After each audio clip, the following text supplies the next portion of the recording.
welcome to Maverick Live. I'm your host Luke 2, and today I'm joined by Josh Sylvester and Dave Faulkner. Hello. All right. The design team, the dynamic duo. That's us. Dynamic, that's the word. Yeah, boom. Seen the enthusiasm just pour out of you then. Yeah, that's us. Yeah, well. So, with the complete influx of, I'd say, work, clients, of the world coming back, being awake, you guys have had quite a busy summer so far, I'd say.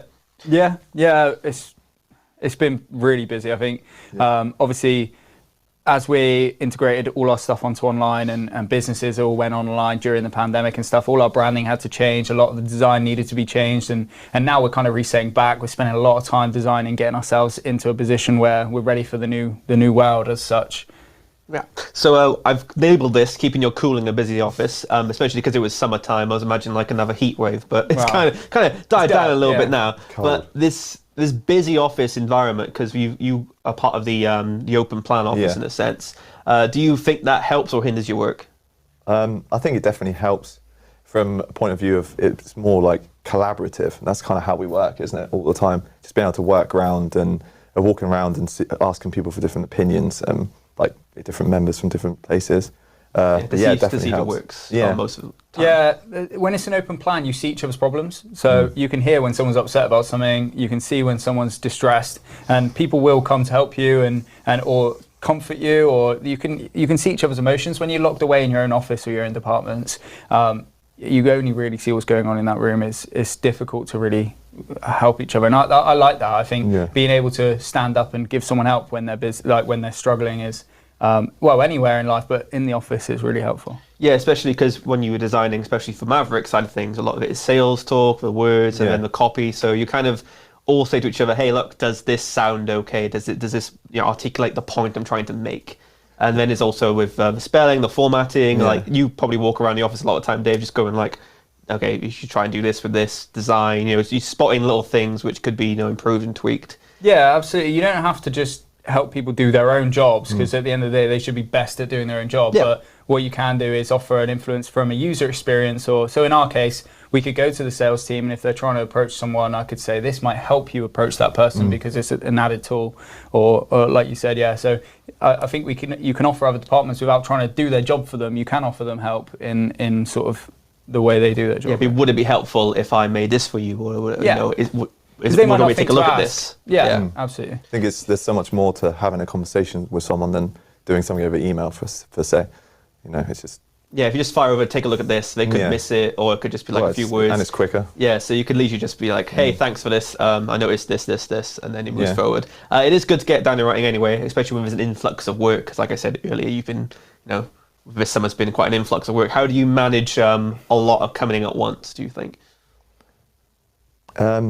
I feel like we've got better. We're using software now, aren't we, to manage a lot of our time and our scheduling. But we have had a huge influx of working with different clients. But we've also had like a huge influx of people that work in different departments, which can like help with the management of that, so we can get down to the tasks that we need to do and get it done as quick as possible, really. So you can finalise the work beforehand. I think the problem with creatives a lot of the time is if they're given the admin side of their job too much, then they can spend so much time on the admin. It doesn't allow them to be as creative. Yeah. Then you kind of have to take away that admin from. So for what I do is we worry about the design first, but we have a record of the design to do. But we don't have it's more important that we know. So that we get a good brief for each job, rather than trying to track the amount of jobs. It's because if you overwhelm yourself as a creative, I can find it quite damaging. So try to feed it in at the right times. I think it's more about not managing what tasks you have to do, but the order of which to do the tasks. It's because then you know what you're focusing on, because you only want to know you've got one job at that time, because you want to put everything into that. Yeah, you only have a priority, so you're not juggling around. So if you knew, this has this deadline, this is this deadline, but if also you knew, okay, it's this branding, this is the purpose for it, and then this is what needs to be done by. Removing that in a sense is helpful for you, because you're not having to juggle that yourself. Like you said, you can just focus on what you do best, which is coming up with great graphics design and banners and the rest of it, which is really good. I think, I also think another point of having a sort of busy open office is it can really take away from sort of any home issues, any emotional stress that you're under. I think when you're locked away, you dwell on that sort of stuff. And Yeah. I think it's having an open office, you see people having fun, and it automatically, I don't know about you, but I could come in a bad mood, and within an hour, if everyone else is in a good mood, it's changed me. I'm in a different mood completely. I think that's a really strong point as to why a busy open office is a really It keeps good the idea. spirit up. Yeah, So definitely. in terms of like, and this is a keeping your cool. So if anyone's watching this now, think to themselves, okay, so when I'm in the office and it's really busy, I find myself stressed and I find myself anxious. It's also a good idea to have, pockets of the office where you can, sit down and just do some work, because I think a lot of people work differently, because some people are extroverts, some people are introverts. You Yeah. can probably see this when I'm doing these Maverick Lives, in a sense where I will talk to a few introverted people and they will give me very short, quick answers. Whereas the extroverts will be like, okay, I enjoy this conversation, I'm going to, give Yeah. more and put myself out there.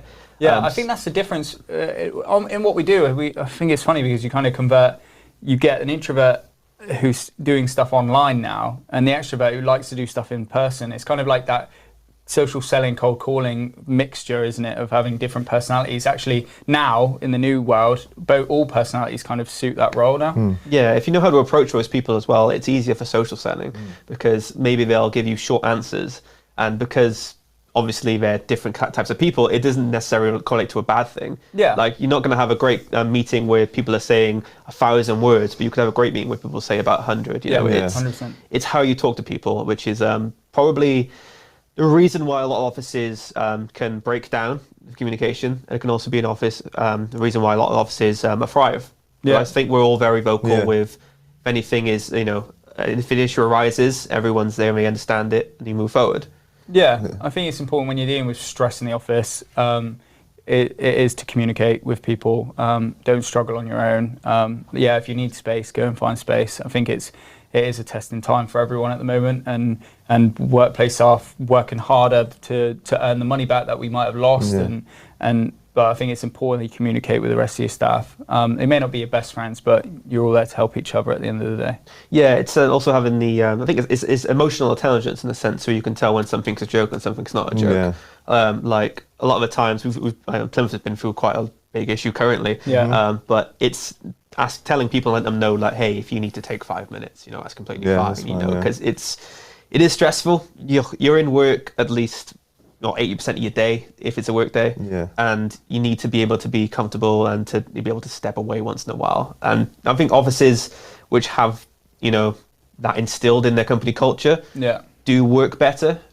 Yeah, absolutely. I think it also plays a big thing, like, you bosses out there, anyone that runs a business, to keep an eye on stuff like that within their office. I mean, it's a duty of care for them to notice if there's any emotional stresses in the office, and people are struggling, and people are clearly struggling to sort of get through the day, to reach out and resolve that, especially right now. Like we said, it's testing time. So we've also, I've got another point written down, which is periodic meetings, in a sense. So do you have regular meetings with the design team to say, okay, this is what we're going to strive for this week or this month? I think it's important that we talk in the morning every day, so we know, is there anything you're worried about, and anything that's coming up that we need to focus on today, and just a conversation. I think we just have a conversation in the morning and just ask, do you need help with anything? We'll ask each other, do you need help with anything? Is there anything I can do to help relieve your stress if one of them's stressed? You notice all that in the first 10 minutes of being together. And then your day, you've already planned. And then if something stressful comes in, you deal with it then. But at least you know for the day you're set up right.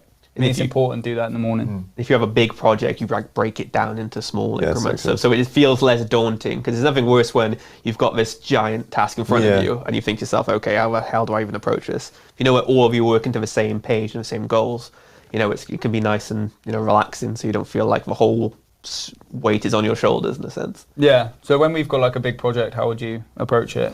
I'd like you said, break it down. And the most important thing I find is having everything you need from each person as well, and knowing that, like, when we work in this open space, I can go up to somebody that's an expert in their section to help me if I need something, and I don't get overwhelmed by this huge product, and don't kind of, like you said about being an introvert, come in on myself and just try and handle it all on my own. Do you know what I mean? Absolutely. And that's what you're saying about the conversation in the morning. At least when we talk to each other, we know exactly what I'm doing or he's doing, and how we can help each other, or who we need to speak to, for example. Yeah.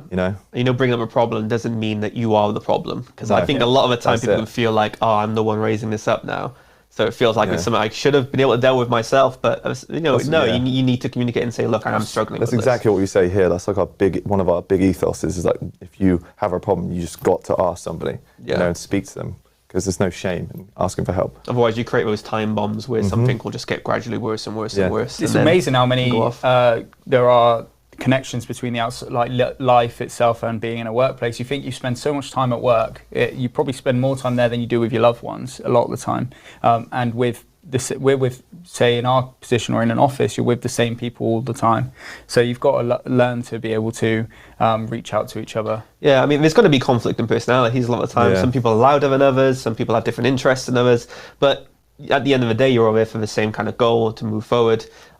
Even if it's just little things you can just do to make each other's lives simpler. It's worth just taking the time. Even in life, like I said, you get a stress. If you sit on that stress, it can affect everything else, your family, your relationships with people. It's the same in work. If you sit on those stresses and you sit on those problems, it'll affect your work, and in turn, it'll become your fault. And I think you raise that as early as possible, and you get away. You basically avoid getting yourself into a bigger hole. It's like same as. Fantastic. So thank you both for coming down. Any Great. final thoughts? Any sort of Zen bits of How to keep calm. Stay positive. Yep. Just stay positive. Yeah. Reach out and just try and enjoy yourself, because I mean, we're all here once, and let's have a good time. Fantastic. Well, thank you guys for coming down. Thanks for having us. Appreciate it. Thank you all for watching Maverick Live. We'll be back next week for our next show. Don't forget to subscribe to us and click notification bell on YouTube to be notified whenever we go live. And follow us on LinkedIn, Instagram, Facebook, TikTok. You can follow Josh's Snapchat if you want. We will see you next week for our next show. Thank you.